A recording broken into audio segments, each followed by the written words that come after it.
तर वळूया पुढील बातमीकडे। अहमदनगरला छगन भुजबळ यांनी देवेंद्र फडणवीसांवर जोरदार टीका केली। फडणवीसांवर टीका करताना भुजबळांनी तुरुंगात विनाकारण टाकल्याची खंत बोलून दाखवली। मी काहीही बोललो तरी मुख्यमंत्री मला जामिनावर बाहेर असल्याची आठवण करून देतात, असं देखील छगन भुजबळ यावेळेस म्हणाले। मी बोलतो म्हणून मला आतमध्ये टाकलं, तोंड बंद करा, सुप्रीम कोर्टाने सोडलं आणि आता परत बोलायला लागल्यावर मुख्यमंत्री दमतात। लक्षात ठेवा, तुम्ही जामिनावर आहात भुजबळ।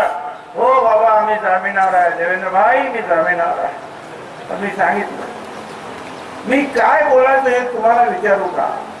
मी ज्यावेळेला मुंबईचा महापौर आणि आमदार दोन्ही एकाच वेळेला होतो 1985 सालात, तेव्हा तुम्ही अर्ध्या चड्डीमध्ये शाळेत जात होता। मी तुम्हाला काय विचारलं?